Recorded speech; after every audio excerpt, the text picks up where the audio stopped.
Welcome to MuggleCast, your weekly ride into the Wizarding World fandom. I'm Andrew. I'm Eric. I'm Micah. I'm Laura. And this week, raising your hand, totally fine, and won't land your friends in detention because we are taking your questions on Order of the Phoenix and some of our other recent discussions here on MuggleCast. And joining us for today's episode is one of our Slug Club patrons, Evalynda. Hey, Evalynda, welcome. Hi. Hello. I'm so excited to be here on this episode. We're excited to have you too. Thank you so much for joining us. And we've known you for a few years now. We see you pop into the Slug Club hangouts, chat there from time to time, and we see you in the Discord too. So it's great to have you on. Can we get your fandom ID? Yes. Okay, so my favorite book is Half-Blood Prince. My favorite movie is Sorcerer's Stone. I am a very proud and loyal Hufflepuff. I Hufflepuff till I die. And my Ilvermorny house is Pukwudgie. My Patronus, oddly enough, is an Aardvark.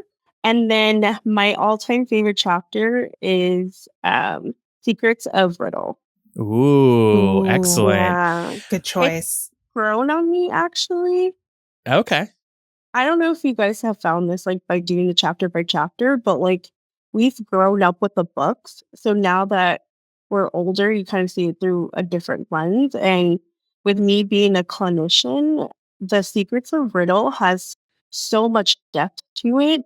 And when I was in grad school, I had to do, like, a case study, and I chose Voldemort. So that was a very good, like, deep dive into, you know, how he became who he was. Yeah. No, That that's is so cool. Yeah. You mentioned your Patronus is an Aardvark. I'm kind of jealous of that because I used to love Arthur, the book series and TV show as a kid. Yeah. Did you like Arthur too? I did love Arthur. Yeah. Oh, It's also jealous. one of my favorite memes. Oh, yeah, fist. the Oh, fist. yeah, the fist. The clenched fist. I think a lot of us are feeling that meme right now. Yeah. All right. Well, we have a lot of great emails today, and we're looking forward to getting Evalynda's feedback on all of them as well. But first, a couple of announcements. We are in the thick of the colder month season, the winter season. So please check out the MuggleCast Cozy Comfy Combo Pack to stay warm this winter. And to help you stay warm further, we are offering the Cozy Comfy Combo Pack at its lowest price yet, $20 for the beanie and the socks. And only 10 of these combo packs remain. We are down to the end here, so we would love to move them. You can purchase yours at mugglemillennial.etsy.com. We'll have a link at the top of the show notes too, so you can easily access them. The beanie and the socks, both so comfortable. Eric passed along some socks recently to me, some extra MuggleCast socks, not just any old socks.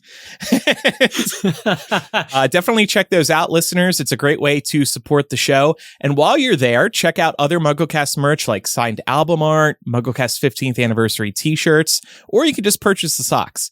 But the Cozy Comfy Combo Pack is the only way you can get the beanie right now because we're down to just a few beanies left. So amazing. And this weather is no joke. I have a burst pipe in my apartment building. Oh no. Oh The coldest weather. First time that everything's okay, but it's important to stay warm. And you know what? Just buy some extra socks, put them on the pipes. You should have kept those socks, clearly. Yeah. He sent me bags of socks. I want to be return clear. slip in that box, right? I want to be Yeah. clear. The socks they gave Andrew were also new. Also, they were all there. They have not been worn by me. I'm not passing along MuggleCast merch that I have worn. I'm sorry if I did that. We would have to charge more. I was going to say, for some people, it would be a selling point. Yeah. So anyway. Well, and I'm wearing the beanie every day, multiple times a It's day. really it is cold warm. right now. Yeah. It's very comfortable. So don't miss out on that. Merch purchases help support the show, and with us flying into a new decade of MuggleCast, we could really appreciate your support at patreon.com/MuggleCast as well. Become a member today and enjoy instant access to lots of great benefits, including 2 bonus episodes of MuggleCast every month, stickers, live streams, ad-free episodes. You can become a MuggleCast co-host one day like Evalynda is right now, and your support goes to running this independent podcast. It helps us spend less time in the boring, terrible Muggle world and more time talking and living in the wonderful Wizarding world. So thanks, everybody. And with that, it's time for our Muggle Mail episode. And we are going to start today with some feedback about books 3 and 4, and then we will get into Order of the Phoenix feedback. Yeah, sometimes, Andrew, you got to clean out the bottom of, new year, new us. We got to clean out the bottom of the Muggle mailbag. Yeah, refresh everything. I agree. The bottom. There's 50,000 emails in there. Oh, there's so many emails. So we have one voicemail this week, and here it is. Hey y'all, my name is Kayla. I'm a Hufflepuff from Nebraska, and I just wanted to send this in because it is something I've found kind of interesting in the Goblet of Fire. But I think it's pretty interesting how the author wrote for there to be a champion that hangs out with each of the houses. When Fleur first gets to Hogwarts, she sits with the Ravenclaws. When Krum gets to Hogwarts, he sits with the Slytherins. Harry is obviously in Gryffindor, so it only makes sense that the champion for Hogwarts would be Cedric in Hufflepuff, because the author probably was thinking it would be a good idea to have a champion in each of the houses. And I just think that's pretty interesting and wanted to share it with y'all. Thanks for listening. Bye. Thanks, Kayla. I love that. Yeah. Yeah, it is. So was it purposeful? It must have been then to have a champion in each house. Whether air quotes. unconsciously or not, the pairing of the students when they first sit with the house at Hogwarts, that's sort of been predetermined by the time they get there. I remember talking about this during that chapter.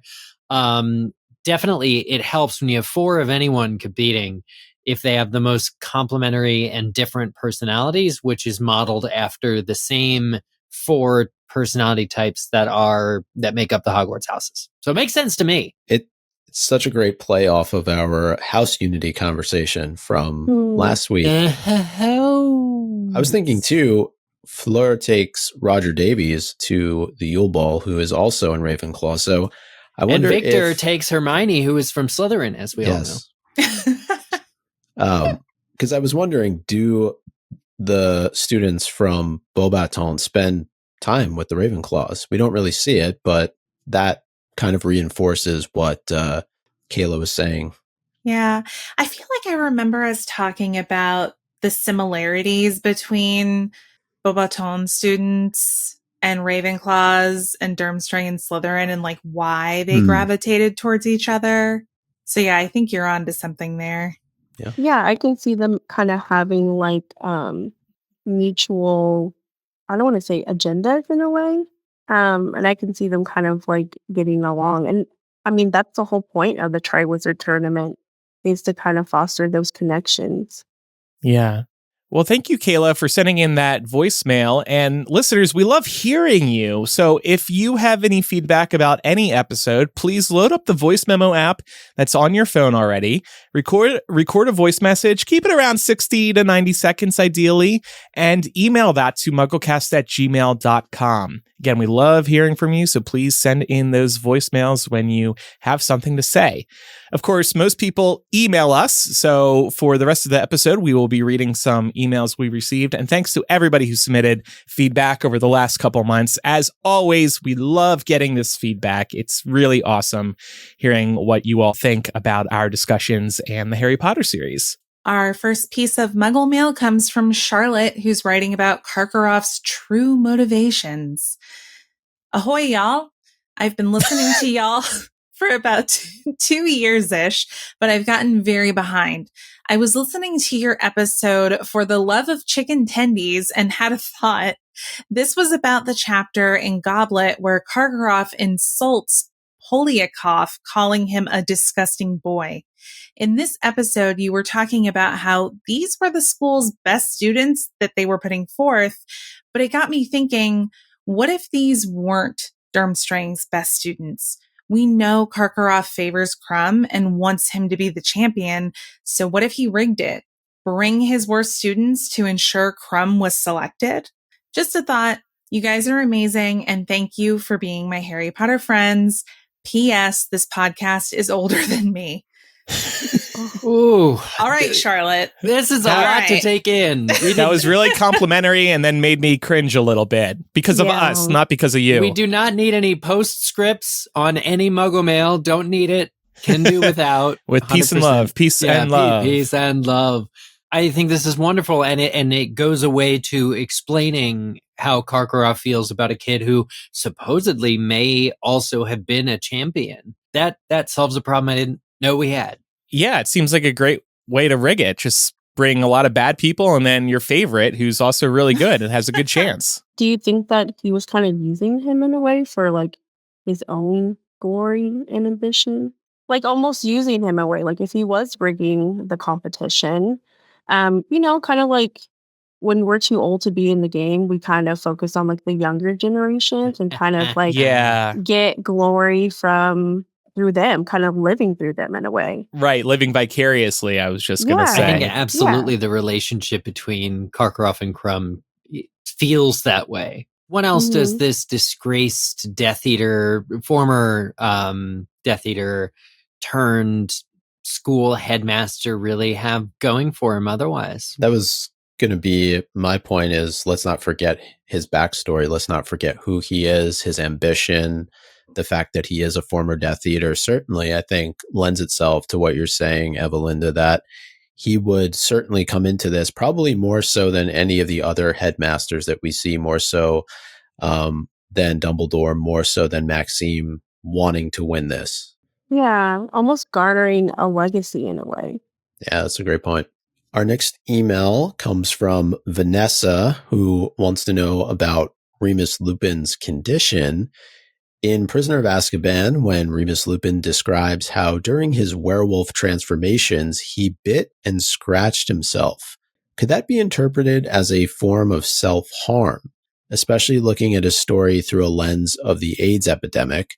I know many of those affected by that epidemic did not have the best support or acceptance from others, likely leading some to have suicidal ideologies and commit self-harm. Do you all think Remus Lupin scratching himself could be a representation of declining mental health and self-harm as a way to relieve that? It's a very loaded question. But I think it is clear that that could be one reading of that story. One reading is a good way to put it, because I also do think, werewolves, dogs, this is typical animal behavior. They will bite themselves. They will scratch themselves. But Vanessa is also pointing out during the transformation, I would think when you are transforming or after you transform, you might be a little uncomfortable in this new form that you've just taken. So you might need to kind of scratch. Okay, it's kind of like putting on a new shirt. You have to adjust it a little bit so it's fitting right. Yeah. So, but I agree. This is a good reading of it too. And we know we've discussed, if not here on the show, then definitely out online, that Remus's condition is symbolic of the AIDS epidemic. So I think it is a fair read. Yeah, I mean, I definitely think that it could be a possible interpretation. Self-harm in a way, not to speak on this lightly, for some people, it's a way to kind of alleviate emotional pain and emotional suffering. And I think in combination with, like animal behavior. So I don't think it's a direct one-to-one correlation, but there could be some hidden underlying like undertones to that based off of like his experience. That's an interesting, because Remus did not have a lot of control during that whole situation. And part of me wonders too, because it's described as him biting and scratching himself, could it have been preventative, or he was trying to prevent the transformation from happening? He was trying to not allow himself to go from human to werewolf. I think that's also a possibility. Yeah. But let's move on to a much more lighthearted subject in email. What could be more lighthearted than Dumbledore's chocolate frog card? This message comes from Eden. Hey, all, this is Eden, your 14-year-old Gryffindor. By the way, MuggleCast turns 20 this year.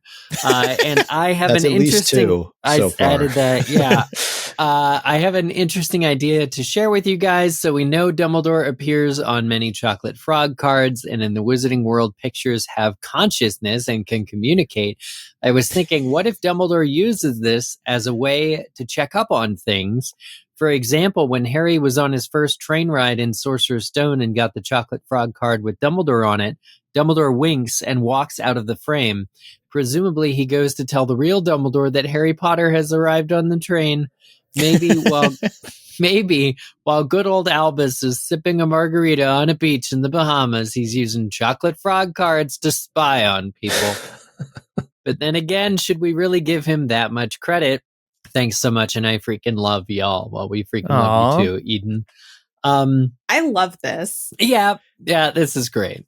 Especially when you think about the fact in this book, when he gets kicked off the Wizengamo, he says the only thing he cares about is that they don't kick him off the chocolate frog cards. Oh my God, that's his lifeline. Yeah. That's the only way he stays connected. I'm just saying. Oh man. That's like being It's his imprisoned but legacy. still having internet access. Is it being grounded but still being able to have internet access? Honestly, there's enormous fan fiction potential here. I just want to say, if someone's looking for an idea, that could be a really fun one. And I know we never quite see it in the Wizarding World, but if wizards and witches could just like skidoo into paintings or become painting versions of themselves, then you could have the real Dumbledore there making the rounds on his chocolate frog cards. But then I think this begs the question, does this mean that every other person on a chocolate frog card can also spy on whoever is holding the card? Or did Dumbledore just, he was Dumbledore and came up with his own idea? Well, think about how Phineas Nigel is black. There's at least 2 portraits of him that we know. One is in the headmaster's office because he used to be a headmaster, and the other is at Grimmauld Place, which Harry, Ron, and Hermione take with them in her bag. And so there's only really one subject, and he goes back and forth. I maybe it was part of Albus's licensing agreement. Like, you can use my face, but I have to be able to spy. Well, or it might just be a happenstance. I mean, the funniest thing about that is when, Harry's like, he's gone, and Ron just says, you can't expect him to hang around all day. He's got other appointments. Dumbledore's one of the most photographed wizards of this century. I will say I do like how Eden realized the error of her ways at the very end and asking, should we really give Dumbledore that much credit?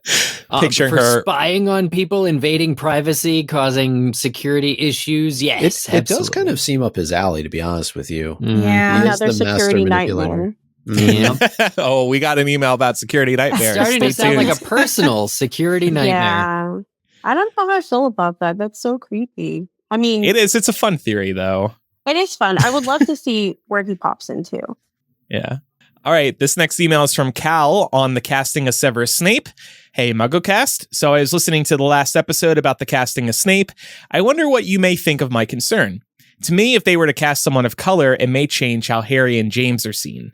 Harry initially came to Hogwarts suspecting Snape without noticeable cause, and James bullied Snape when they were children. I just don't want it to be seen as racial bias. Dumbledore, McGonagall, Sirius are characters that racial change wouldn't affect. Just curious about your thoughts on how that could change the interpretation of the series. Thanks for everything you do. That's an interesting one. I love this question. What do you think, Evalynda? Okay, so being a person of color, I actually think that changing his race would add like complexity to his character. And I think it kind of begs the question, like, if we don't change his race, like, who are we protecting? Because I think that, right? Like, are we protecting James's reputation? Or are we also protecting Snape's? Making him another race kind of adds a little bit of complexity, another sense of otherness. I know definitely growing up, like, as a Harry Potter fan, I had to have felt that otherness. And I think that this is something that other people can relate to. And it's definitely a reality for a lot of people. So I can see how it can cause like racism concerns, but I also think that it can be something worth exploring. And I think in the TV series, they could explain why James was bullying Snape better than maybe we see in the book. And then there won't be potential assumptions about, oh, there's just racial bias going on. Definitely. And I mean, we don't have to assume that that's why he's bullying. It could also just be a hidden undertone, but I still think that it's something worth exploring. Yeah. I agree. And worth opening up the series to a more diverse cast, because I think what you were saying, Evalynda, was that the series is very white. The Harry Potter movies were very white. They started working on that in Fantastic Beasts. We definitely saw more diversity in, even Cursed Child, but also Hogwarts Legacy. They're finally putting in place a more diverse cast that J.K. Rowling should have put together to begin with. Yeah, like we've come a long way. We also have to consider like when these books were created and then where we are now. And I think it would be unfair not to consider current context and culture. Right. Yeah. Honestly, it would make it feel kind of dated. Yeah. If I'm being real, like it would be like, when was this made? And what new does the TV series add if it isn't making some bolder changes? Mm-hmm. I was talking about this when we were talking about Snape. People were like, oh, why don't they cast Adam Driver? He'd be a perfect Snape. They just wanted a continuation of Alan Rickman's portrayal. Right. Take some risks, change it up a little bit. Yeah, like don't back down from a challenge. Yeah. Ooh, there's a good line. Yeah.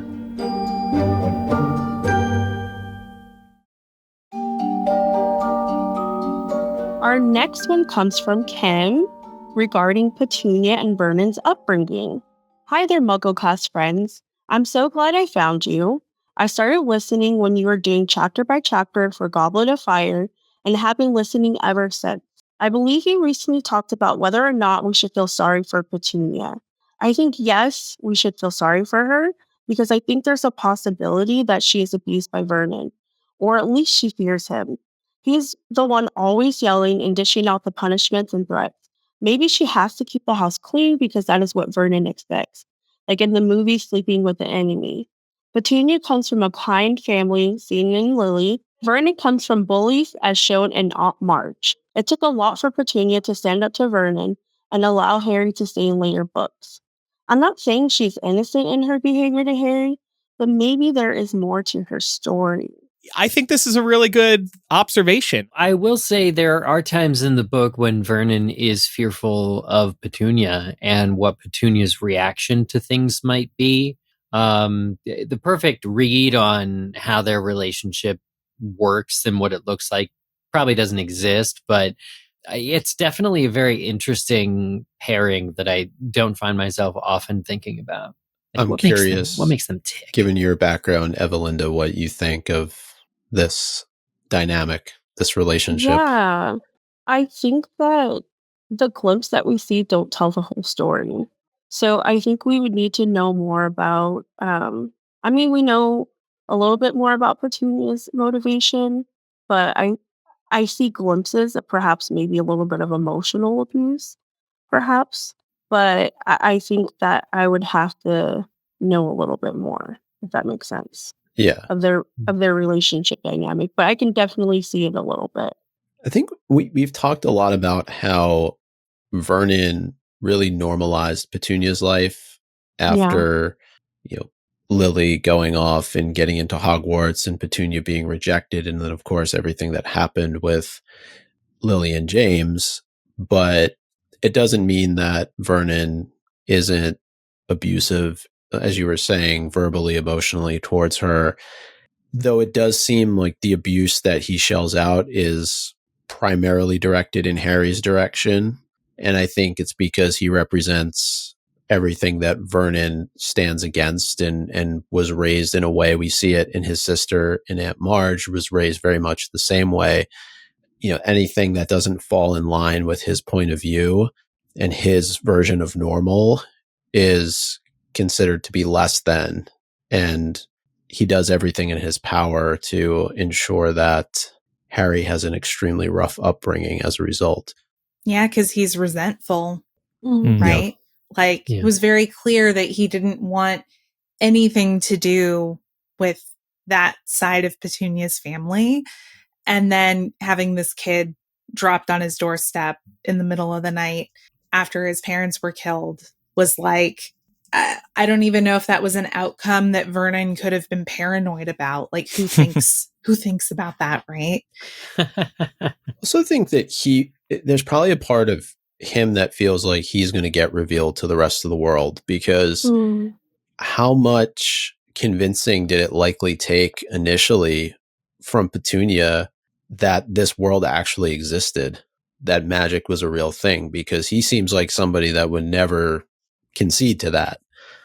That's an interesting question. I think maybe that's how they managed to bond over their dislike of like Harry. Vernon doesn't like the situation of having to raise this other kid, and Petunia's like, well, he's family, but also we don't need to treat him as such because I hated my sister and resented her.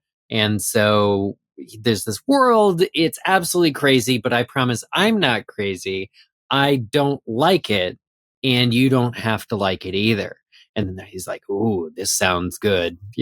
Let's abuse this child.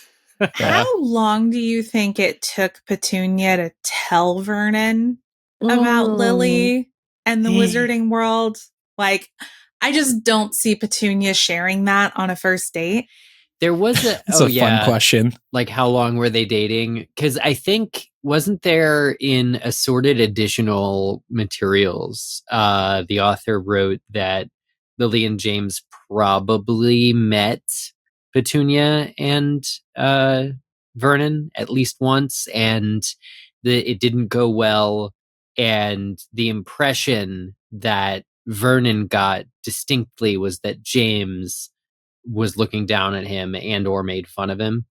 I think that was written somewhere that happened, and that's always kind of been my headcanon, is like, oh, there's sort of an elitist kind of edge to this relationship where Vernon resents the fact that James, and James would kind of have an air of supremacy about the situation, especially if Lily, for instance, told him in advance, they don't really like wizard kind.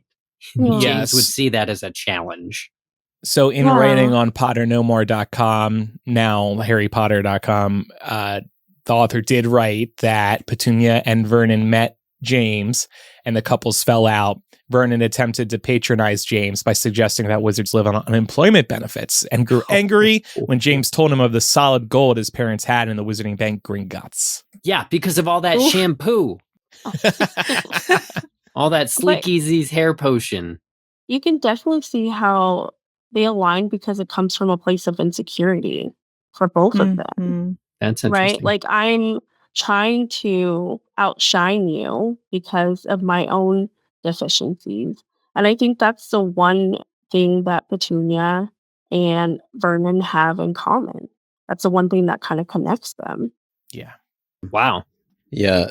Lunar Lycan in the Discord said something similar. Evalynda, they said, or Vernon loves Petunia very much, that when they met, he knew how hurt Petunia is because of her sister, so he's become overprotective of her. It's such a fascinating dynamic. Apparently, there's many ways to read this relationship. That's why I said I would definitely need to know more, because there's so many ways to interpret it. Like, I don't know if I necessarily see it as overprotection, as more so like sometimes in those type of relationships, we fall in line and we dissociate and we try to put up false pretenses and we get so far into it, you just kind of keep moving along with it. So I don't know. I would have to know more. Here's how the revelation went down, Laura. She confessed the truth during a tear-stained date in Vernon's dark car as they sat overlooking the chip shop where Vernon had just bought them a post-cinema snack. Vernon, as Petunia had expected, was deeply shocked. However, he told Petunia solemnly that he would never hold it against her, that she had a freak for a sister. And Petunia threw herself upon him in such violent gratitude that he dropped his battered sausage. I didn't know this was a whole damn chapter of a book. Or a fan here. fiction that could go in a totally different direction.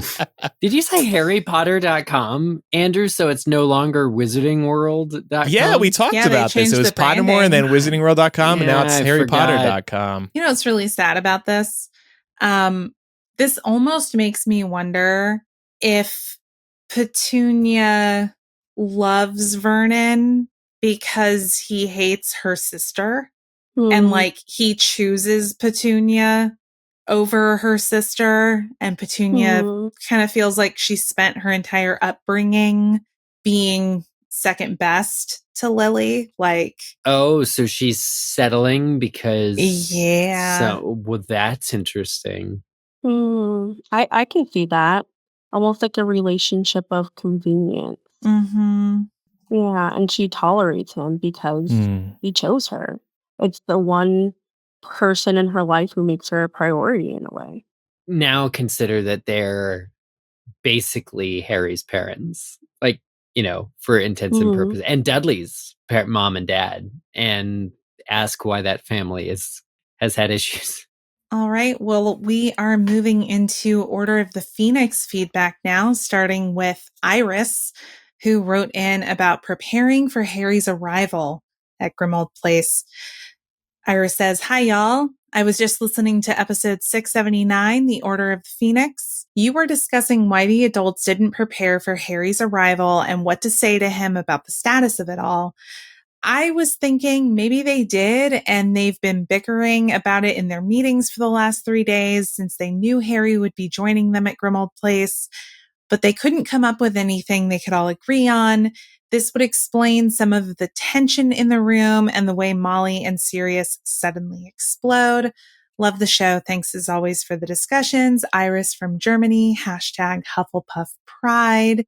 I love this theory because it's clearly a dysfunctional family at Grimmauld Place. And yeah, they are unprepared because they couldn't all come to an agreement on how to handle Harry once he arrived.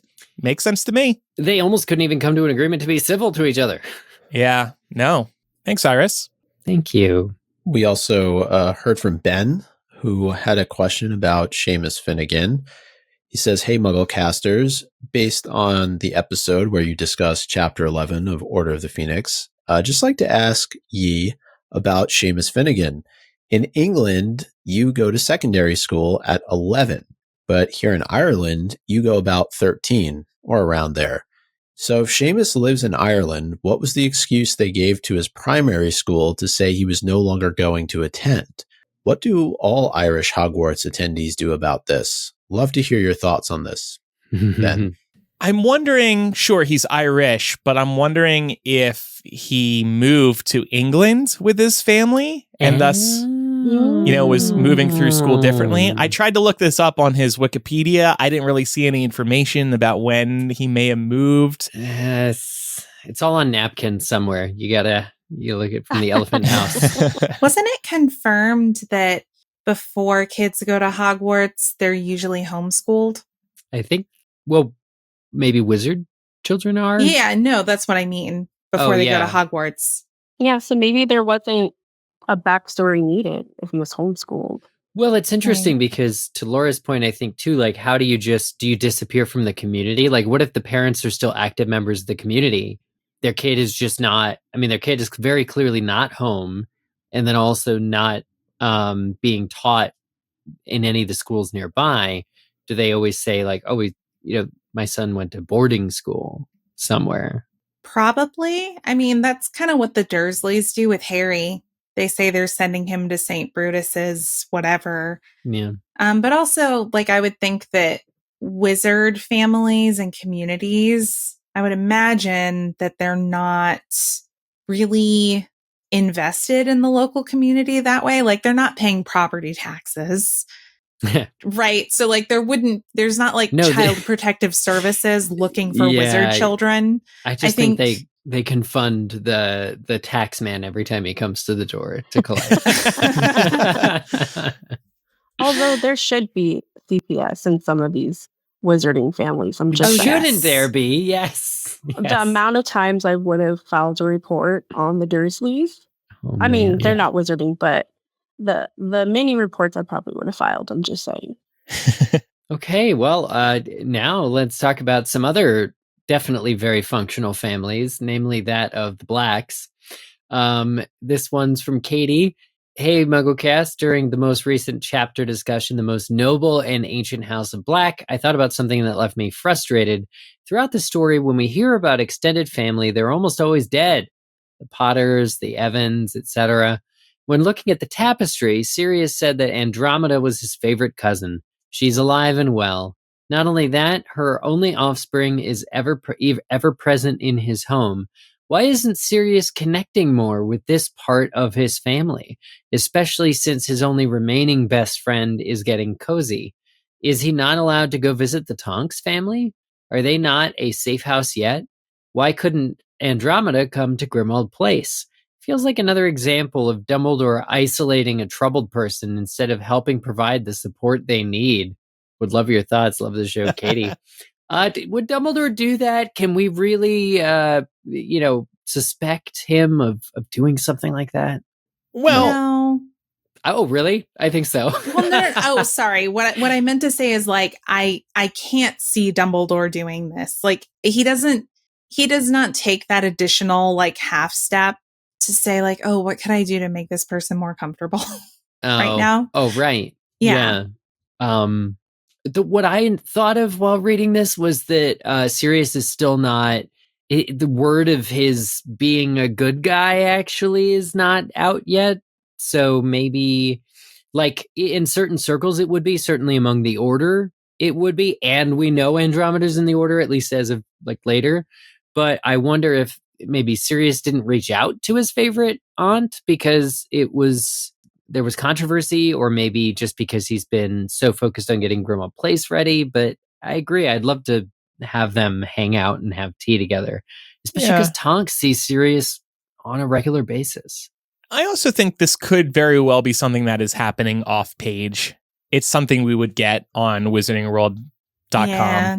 And we also know Sirius wants to spend a lot of time with his godson. So I think there's a couple of different answers here. But yes, it does seem like this should have been addressed, especially when, like Katie said, Sirius is telling Harry that Andromeda was his favorite cousin. So why don't you keep in touch, yo?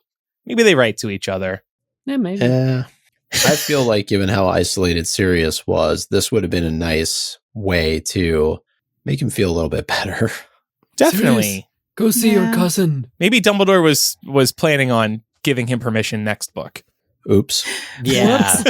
I could also see how maybe it's hard for Sirius to try and make those connections. We have to remember all these fond memories he has of very specific people in his family are from quite a while ago when he was a good bit younger, and he's been through a lot in that time. He's probably a completely different person now than he was before he went into Azkaban.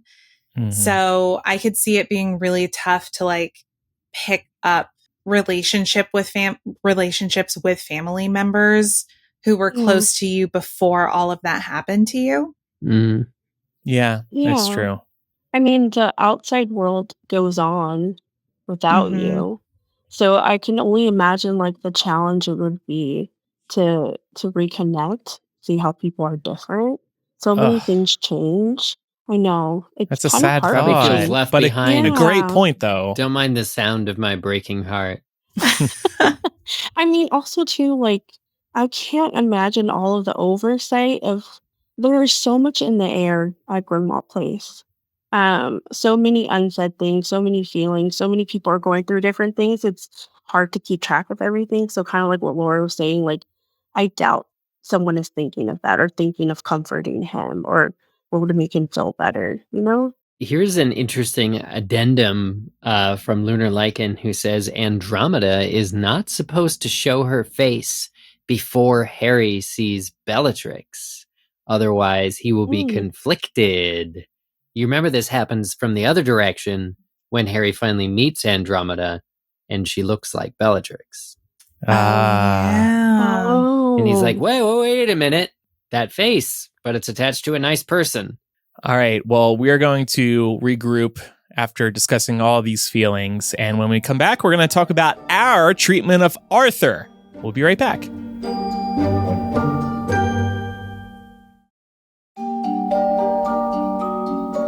All right, so Marta has some thoughts on our feelings on Arthur in recent episodes.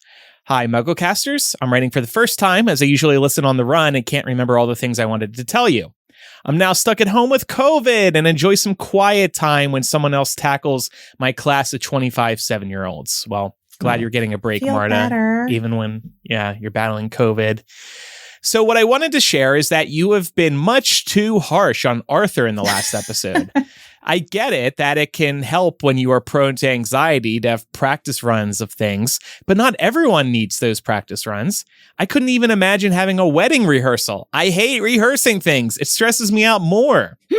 I actually reread the chapter, and Arthur was giving really reassuring vibes. Yes, he was checking the map a lot, but who isn't if they are traveling on public transport in a new place or rarely?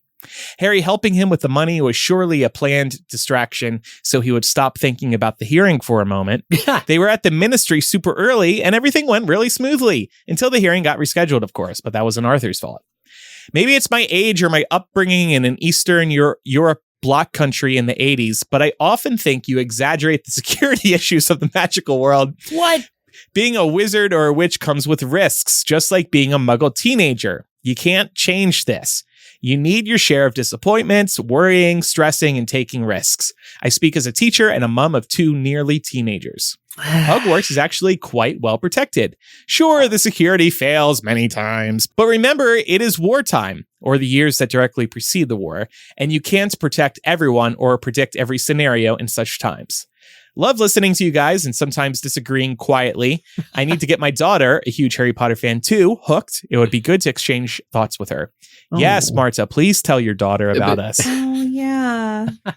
I love this. Everybody be nice. Marta has COVID right now. All right. We don't want to stress her out more. 10 days from now, right back again. And we'll Well, this was the Maybe episode. God. I was just going to say she's in a COVID haze. She doesn't know what she's Oh, yes. no, Yes, that's so forgiving. It's so forgiving. No, brain fog. I have serious respect. This is not a joke. I have serious respect for anyone that thinks we overstate something and tells it to us. So that's great. Yeah. Well, and I was going to say that this was the episode where mostly I criticized Arthur. So by now, hopefully Marta's COVID is long past. And I do love the fact that she says she loves listening, but quietly disagreeing. I think that's kind of the whole point of doing what we do. And I just don't think it would have been fair to analyze that chapter and not criticize some of the things that Arthur was doing, given that he is the adult in the situation. I think it was a perfectly fair question. I don't think we were too mean to him. Like, hey, couldn't there have been a little more prep? But I also see this perspective too. And maybe Harry needs those near-death experiences to keep his heart pumping. Yeah. Yeah. Well, and at the end of the day, it's all a dialogue, right? Like, even, on this panel, we disagree with each other all the time. So no, we don't. Yeah. Kidding. But to your point, Laura, like that's what it is, a dialogue. And that's also why we do these Muggle Mail episodes. Mm-hmm. Yeah. So yeah, these are a lot of good points. It is just funny. They are. It's funny to have a few points like that. Like Hogwarts is not overly a security nightmare. Arthur Weasley was not lazy. And you need security nightmares to instill some fear in these kids and teach them some lessons. I actually kind of agree with that. It's like a kid doesn't know what pain is until he, trips and falls or touches a knife or something. You gotta fall off your bike before you can. Right. On the point about Arthur, I did see this theory brought up somewhere right after we had recorded this episode that Marta's referring to.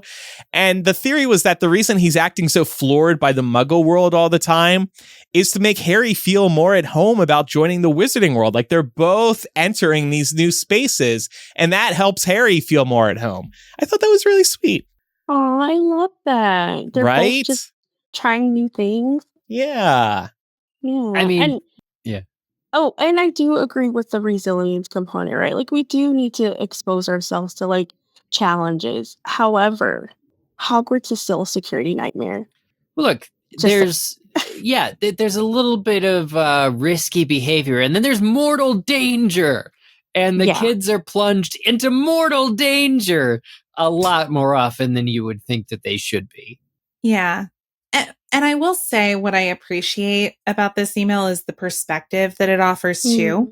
Because I know when we're talking about Security Nightmare, a lot of that is very tongue in cheek. Like we're having fun with it and we're not like actually advocating for Hogwarts to be bulldozed and shut down and everything. But I feel like it is really reminiscent of the time in which we're discussing these books and these issues, because we got to remember these books were coming out in the 90s. We know the timeline starts in the 80s with Lily and James and goes through the 90s with Harry and friends being at school. And we should just think about how much more dangerous things were when we were kids. Like, think about the stuff we were allowed to get into. Like, it was a lot more common for kids in our age group to be like autonomous during the day. Like, especially in the summer, we would go out and we would hang with our friends and we would go wherever it was we wanted to go. And it wasn't a big deal. No cell phones. But no cell phones, no means of contacting our parents. Like, if we were out, we were gone. Yeah. Until the street lights came on. My dad talks about playing as a kid in a pile of like rubble from a factory, and there was mercury metal, which is like a heavy metal that's very toxic, just open, like from broken thermometers or whatever, like, and he's playing with it. Like, it honestly explains a lot. But yeah, I think there's a point where it's supposed to be comical. It's supposed to be a security nightmare because that's the joke and the humor of the series and the adventure is that, oh no, Harry's. So there is that element. But I think what we were going for, I think, in the early days when this whole security nightmare thing was gaining steam 5 or 6 years ago, we just heard that clip on the last Time Turner. I think it was that as an adult now, we see how much more danger there really was versus when we had the rose-colored glasses of this is just a fun place to go to school. That said, none of us are parents. And so to have Marta write in and be like, as a mom of teens, you got to let them have dangers. Like that's the door swinging the other way going, maybe we are overreacting. But I also think too that this email and then the Iris email, it shows that the adults in the series are also fallible. And I don't know that necessarily on a first read of this series, and when we're first analyzing this, that's something that you pick up on, right? We're adults now. So as adults, we can kind of see those same missteps that Arthur is making or that Molly and Sirius and the other members of the Order are making in not preparing for Harry to show up. But they're just as fallible as the rest of us. That's a great point. Yeah. And I definitely think maybe the kids can see that too. I mean, I do remember, like, even in our own lives, when you come to a point you realize your parents aren't perfect. Right. Yeah. Yeah, it's right around that age too. Well, we have another email now, and we're asking Evalynda to read this one. It is a lengthy one, Evalynda. And if you thought the last one was critical. I know. Oh my goodness. This is good. This is healthy for us. The blood is pounding. Okay. All right. So this one comes from Measle Lady on episode 689. After listening to MuggleCast for ages, I was moved to write by several comments from the episode, in parentheses, sorry. On the topic of house unity, remember that many classes include students from multiple houses. If professors wanted to goose up their unity, they would force their students to partner up with members of a different house in their classes. Even if they didn't do that, spending time with those other house members several hours a week in class seems like a prime opportunity for people to connect/work together. Just an aside on this topic, I'm thinking of the best and worst matches of houses for class. The Slytherins often pair with Gryffindor, which makes total sense. I imagine pairing Slytherins with Hufflepuffs might lead to some very tense classroom situations. ... Unfortunately, I can't see Harry either objecting to the way Fred and George experiment on younger students, or telling Ron and Hermione about the money he gave Fred and George. Remember first, under what circumstances he gave the money. Harry won the Triwizard tournament that was both rigged for him, and led to the death of another student. He feels the money is tainted and he doesn't need it. Far from believing he's done a noble thing by giving his friends seed money for their business, he's inoculating himself and the money against what it stands for. He's ashamed to have the money and glad to be rid of it. Telling Ron and Hermione seems out of character for Harry and also brings back all the houses surrounding how the money came to him in the first place. That's not somewhere Harry wants to go, especially at the beginning of the Order of the Phoenix. Also, the only way I can see it occurring to Harry to address the use of first years as test subjects would be for him to go directly to Fred and George. Hey, mate, maybe go easy on the testing when you don't know the risks, okay? Wouldn't Harry's character or past actions provide any evidence that he would, depending on your point of view, narc on his friends or seek counsel from, say, a teacher about anything? Finally, Ron, the prefect, I agree that Dumbledore gave him the job to help him grow. However, with so much else at Hogwarts, there's no guidance on how to do the job, and certainly none on how to get people your own age and younger to listen to what you have to say. Maybe every prefect should have a prefect from the previous year as a buddy or a guide. No, that makes too much sense. Never mind. Love the show. That's great. Yeah, like a mentor. I like that Yeah. idea. Well, and I love the point, too, that Harry won the Triwizard Tournament winnings, but since it was rigged and it led to the death of Cedric, he feels that the money is tainted and that he doesn't need it. So that was a really good point there. All good points, really. Appreciate the feedback. Yeah. All right, well, now we have some feedback we received on social media. Clara said, hot take, there's a good case for Harry deserving prefect. Part of being a leader is not being afraid to be assertive and stand up for the little guy. Harry does that more than anyone, starting in book 1 when he stands up for Neville versus Malfoy. Oh. Real Fish Chai, something like that, said, I loved the coverage, but find you treat Sirius very unfairly. He was unfairly imprisoned for 12 years without a trial, lost his best friends, and then had to be on the run for a year, and now is cooped up and listening to Snape teasing him while being worried about Harry. He never had a proper chance at coping and healing, so Molly's treatment and comments were way out of line and awful. And now this interesting observation from Jennifer. I heard Hogwarts flying lessons described as equivalent to horse riding lessons at posh boarding schools, making Quidditch like polo, and only those who can afford brooms/horses can compete. I like it. This is recent that this idea was brought to us about how sort of exclusive it is, and really loving the discomfort that brings thinking about it. Yeah, it's so unfair that you can have an advantage in the game by having a better broom. Like we see Lucius buy all of the Slytherins the brooms. Yeah, this is like one of the newest emotions I've felt about these books that I've read so many times. So I'm like really loving it. I'm like, oh, Quidditch is problematic. And finally, Jenna W. said, have you discussed that the Wizarding World only has a 5th grade math and reading education? Yeah. Sure, they can fly a broom, but who balances the books? What books? Just make Good more point. books. Do we need more Goblins. books? Yeah. Oh, right. Good point. They've that's the math outsourced side, the but what whole about- books thing to other races? What about reading? Yeah, maybe there's some extended reading courses. What are those Their called? newspapers have picture books or pictures, so they That don't move. Yeah, they'll talk to you too.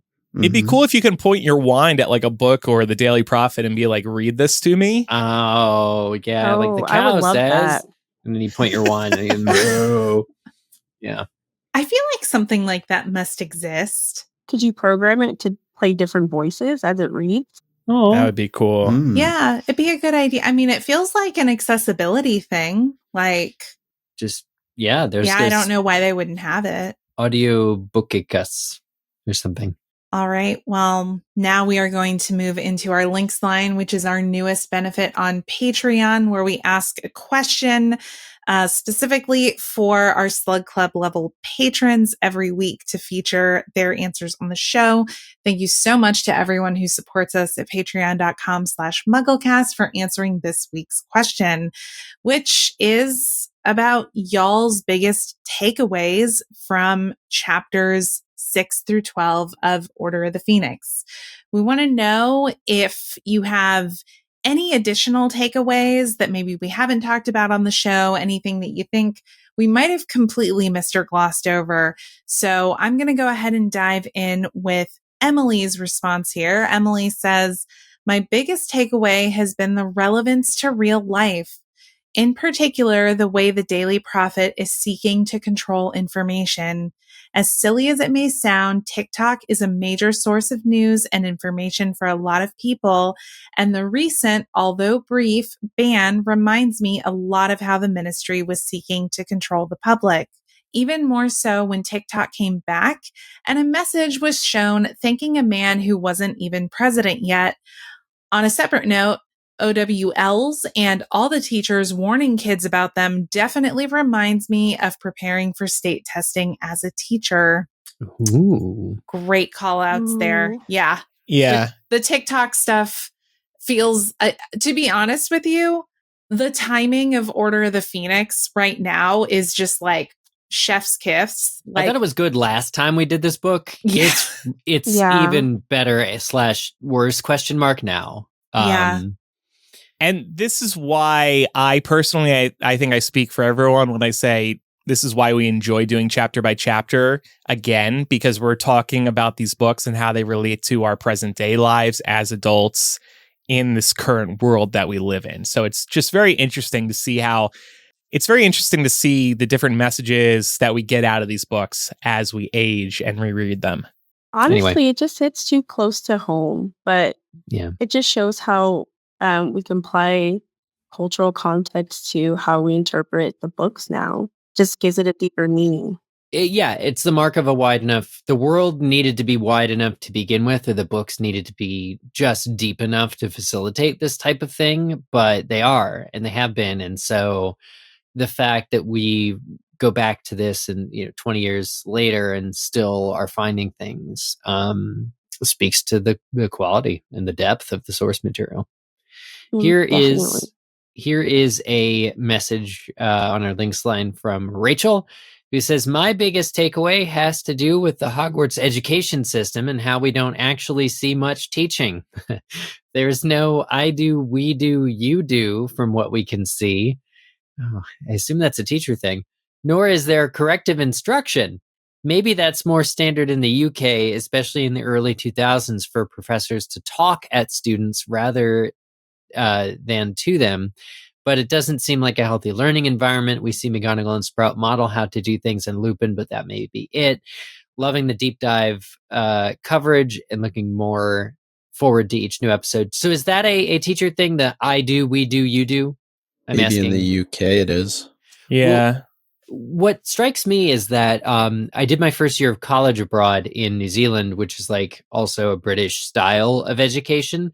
And it was all lecture based. Like nearly all of it was go in this room, sit for an hour, and if the teacher was good, you would get notes that you were going to be tested on. But it was a totally different style than what I'd had up to that point. And so I wonder if it isn't, in fact, as Rachel is suggesting, that Hogwarts and the more British style is a lot more of that, maybe dry in the wrong hands, nevertheless, like teachers talking at you instead of to you. It feels like it builds a little bit off of what we were talking about last week too with Snape and his approach to teaching students. And I know I hit on him pretty hard saying that I didn't think that he was a very good teacher. So Rachel proves my point. Anyway, Jennifer is going to bring us home. She says, my biggest takeaways from chapter 6 through 12 include the themes of friendship, the introduction of Dolores Umbridge, and the unfairness of the entire trial of Harry. While Harry was rightfully angry and upset by the injustice of his expulsion and being left in the dark of what is happening in the wizarding world, I feel that Dumbledore showed more confidence in Harry right after the Triwizard Tournament. Harry felt isolated from Ron and Hermione and was jealous of the time they had spent without him. The expulsion and the thought of losing his one true home loomed over him. It takes some time for him to overcome his feelings, but Ron and Hermione stick by him. Now Dolores Umbridge. What a character. She may be equally as evil as Lord Voldemort. and she isn't even a Death Eater. She's the sneakiest wizard in the books, definitely one of the most polarizing characters introduced in the series. The trial in front of the entire Wisengamot was so over the top as to be absurd. Why did the ministry see fit to intimidate a 15-year-old kid? It was underage magic. Blowing up Aunt Marge had bigger implications than the Patronus. Dudley knew Harry was a wizard. Aunt Marge did not. Just wanted to say that your chapter-by-chapter coverage has been great. Thank you. Thanks, Jennifer. Yeah. I loved hearing that. Similarly, the listener that wrote in and said that she started hearing us during our chapter by chapter of Goblet of Fire, that was so recently. Yeah. And it's like people are still finding us and they still find what we do exciting. Warms our hearts after all this time. Always. Yeah, and I think reading some of Jennifer's thoughts reminds me that, getting back to a point I was making, when we get older, I think some of these things that Jennifer was bringing up outrage us a lot as we get older. It's like, well, I'm an adult now. I can't imagine being this way to a child. Whereas when we were a child, maybe we could have expected it more simply because we didn't know what it was like to be an adult. Yeah. So now we've kind of seen we've lived both sides of this experience as a reader, at least. Right. We're looking backwards at these adults in the books going, that's not how you adult. Yeah. As if we know, but like we have more of a foothold on it than we used to. Right. And how we'd like to think how we know how we would treat children, and it's better than how Harry and company are being treated in this book and other books. Yeah. Like with Snape too. But that does it for the feedback. Always enjoy these episodes. Yeah, it's fun to get everybody's feedback, and thanks, Micah, for rounding up the feedback. And thank you, listeners, for submitting so much great feedback. Even if we didn't read yours today on air, we do read it all behind the scenes. And like I said, we do love receiving and reading all of it. And don't forget, concerning the links line, the little segment we just did there, you can participate in that benefit every week by becoming a member at patreon.com/MuggleCast. It's one of many perks on our Patreon, and your support is a huge help. And if you have any feedback about today's discussions or any future chapter-by-chapter discussions, you can contact us by emailing or sending a voice memo recorded on your phone to mugglecast@gmail.com. And next week, we'll get back to chapter by chapter. We'll dive into Order of the Phoenix, Chapter 13, Detention with Dolores. Quizzitch is taking a break this week. It'll be back next week. Check out our other weekly podcasts, What the Hype and Millennial, for more pop culture and real-world talk from the four Mugglecasters. Coming soon on What the Hype, we'll discuss the newest season of Outlander and talk about cozy video games. And over on Millennial, we're discussing the early moves by the Trump administration and discussing things we were told as kids that turned out to be lies. Food pyramid, anyone? Remember the classic food pyramid? Yeah. Yeah. Or being told that if you swallowed gum, it was going to stay in your stomach for 7 years. Yeah. I'm still waiting for that gum tree. Free gum, everybody. These shows are brought to you by Muggles like you. Listener support is the only reason we've been able to podcast for 20 years, and there's many great ways to help us out. I brought up a couple of them today. MuggleMillennial.etsy.com is where you can find the MuggleCast beanie and socks in a combo pack for their lowest price yet.